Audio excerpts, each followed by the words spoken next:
आप लोगों को मिलवाने जा रहे हैं ऐसा व्यक्तित्व जो बड़े बड़े महापुरुष जिनका नाम हम लोग रोज सुनते हैं और उनकी एक एक प्रसंग से जीवन को अच्छा बनाते हैं। ऐसे प्रेरक प्रसंग भी इन महानुभावों का हम लोग सुनते आए हैं।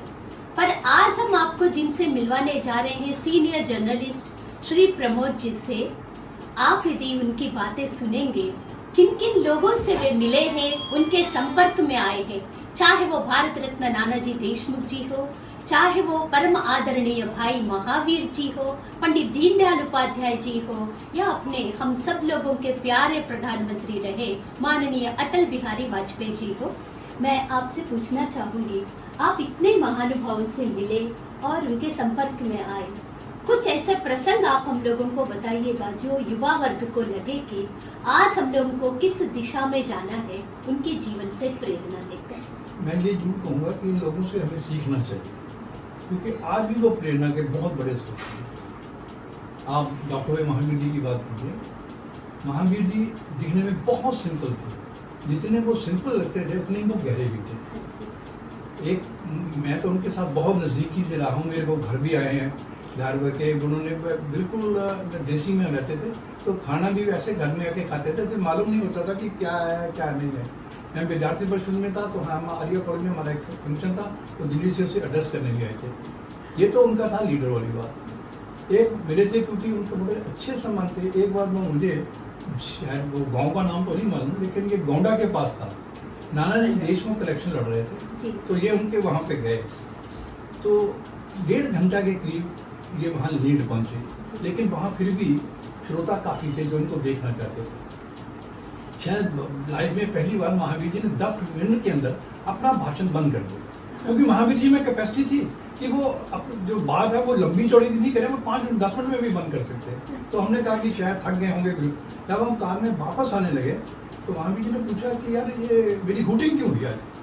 मैंने कहा जी आपकी तो कोई हुटिंग नहीं हुई। तो वो बोले कि नहीं, जब मैं पहले तो पहले ऐसे 41 की आवाज़ आई, उसके बाद दूसरे कॉर्नर से तीसरे कॉर्नर से जब मैं भाषण दे रहा था तो 10-12 जगह से वो आ रही थी। तो मैंने कहा महावीर जी नहीं, वो तो नहीं था, वो तो तम्बाकू वाले थे। एक को अनुकुड़ी और उसने तम्बाकू लाया, उसको 10 साथ वाले को आगे, तो महावीर जी भी हंसने लगे कि यार ये क्या। ये थी उनकी सिंपलिसिटी की बात। जब वो गवर्नर बने मध्य प्रदेश के, तो हमारे लिए भी बड़े फख्र की बात थी। मैं दत्तोपन ठेंगड़ी जी के बहुत नज़दीकी हूँ उनके साथ, तो जो भारतीय मजदूर संघ वाले, मैं वो भी 3 बार राज्यसभा के मेंबर रहे, तो ये इनको भी मालूम था। तो मैं ये भी कह ही दूँ कि मैं महावीर जी का स्टूडेंट भी। जब डीएवी स्कूल कॉलेज में ये इवनिंग क्लास में प्रिंसिपल थे दिल्ली में अंदर, तो मैं जब भी कभी दिल्ली गया तो मैं इनके घर भी गया और वहाँ भी गया। इन्होंने मुझे कॉलेज में आके समझाया भी कि इकोनॉमिक्स में ये है, ये क्योंकि ये इकोनॉमिक्स कहते हैं। जब ये गवर्नर बने, मैं और मेरी वाइफ ये दोनों हम वहाँ इनसे मिलने गए, सब कुछ हुआ। लेकिन महावीर जी थे। महावीर जी ने कभी ये नहीं दिखाया कि मैं गवर्नर हूँ। उसके बाद लुधियाना में है, यहाँ पर एक हॉस्पिटल है, उसका उन्होंने इनॉग्रेट किया, उसको हुज्जा पता नहीं क्या नाम, इकबाल नर्सिंग होम का। तो वहाँ पर भी किसी को ये नहीं मालूम होता कि ये गवर्नर है या लाला लाजपत राय उनके साथ जो सांसद थे वो गवर्नर है। लाला जी का ज़्यादा रोल था, तो महावीर जी तो बिल्कुल सिंपल से बिल्कुल ठीक है, बस चलेंगे। महावीर जी इतने बड़े होते हुए भी बिल्कुल सिंपल थे, जो हमारे लिए एक उदाहरण, एक रास्ता छोड़ के गए। ऐसे ही आपका माननीय अटल जी से भी बहुत अच्छे संबंध रहे, एक आध प्रसंग। अटल जी के साथ मेरे संबंध बहुत अच्छे थे, उनकी कई मेमोरीज मेरे अभी भी दिमाग में है।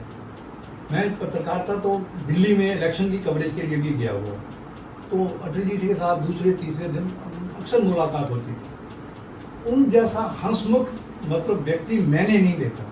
वो ना खुद बोर होते थे, ना दूसरे को होने देते थे। और उनसे आप चाय मांगो तो वो कहते थे कॉफ़ी पिलाऊंगा, कॉफ़ी बोलो तो लस्सी पिलाऊंगा, मतलब वो कुछ ना कुछ करते थे। लेकिन वो अपने दिमाग में बड़े क्लियर थे। पंजाब गवर्नमेंट ने श्रोमणी अकाली दल के नेता संत बाबा लौंगोवाल के विरुद्ध उसका मुकदमा दर्ज कर दिया सिडिशन का, देशद्रोह का।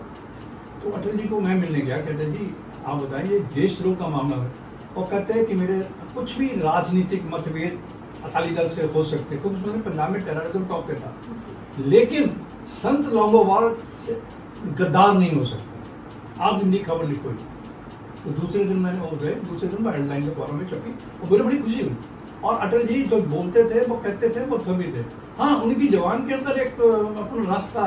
अगर जनता चुप करके सुन रही है तो आज पार्लियामेंट में क्या कुछ हो रहा है, तो वो पार्लियामेंट में जब बोलते थे तो बिल्कुल पिन ड्रॉप साइलेंस होती थी, कुछ वहां पे वो नहीं होता था, साइलेंस, टोटल साइलेंस। और सभी अपोजिशन भी सुनती थी और वो भी सुनते थे। एक बार शायद आपको भी याद हो, चौधरी चरण सिंह थे, तो कांग्रेस की बेंचेस की तरफ से कुछ गड़बड़ हुई, उन्होंने हुटिंग सी स्टार्ट की, पहले चंद्रशेखर ने भी की थी। तो फिर ये लोग आए कि नहीं ऐसा ना करो, अगर ये इन लोगों का आगे तो भारतीय राजनीति की जड़ है, ये तो रातल हैं ये, अगर आप क्या करोगे, अगर इनको हिला दोगे तो हिंदुस्तान में लोकतंत्र जिंदा नहीं रह सकता। तो अटल जी ने भी उसमें बड़ी भूमिका निभाई। बाकी वो फिर हो उसके बाद बहुत साल नॉर्मल चले। तीसरी बात नाना जी के बारे में है। नाना जी को मिला तो हूँ, खाना भी खाया नाना जी के साथ, लेकिन उनसे ज़्यादा निकटता मतलब नहीं थे। लेकिन आज के जो नेता हैं, मैं खुल के बात करता हूँ, उन नेताओं में अपने और एक साधारण कार्यकर्ता में अंतर नहीं था। वो उनसे बातें सीखते थे और उनको कहते थे। जैसे कभी कभी हमारे प्रधानमंत्री नरेंद्र मोदी भी कहते हैं कि मुझे गरीबी क्या है, सीखने के लिए किसी के घर में या किसी के नहीं जाना, कुछ स्टडी नहीं करना, मुझे मालूम है कि गरीबी क्या है। सिमिलरली आपको याद होगा जब अटल जी ने पहली बार प्रधानमंत्री बनने के बाद लाल किले से झंडा लहरा, तो उन्होंने कहा था कि कभी किसी ने सोचा भी नहीं था कि एक स्कूल मास्टर का बेटा पीली दीवारों के अंदर, वो कली पीली होती थी ना, पीली दीवारों के अंदर पड़ा हुआ बच्चा आज देश का प्रधानमंत्री बन सकता है।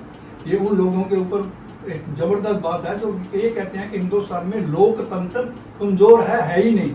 अगर प्रधान एक गरीब आदमी का, एक स्कूल मास्टर का बेटा प्रधानमंत्री बन सकता है तो यहाँ पर सभी के लिए विकल्प है। धन्यवाद। बहुत बहुत धन्यवाद।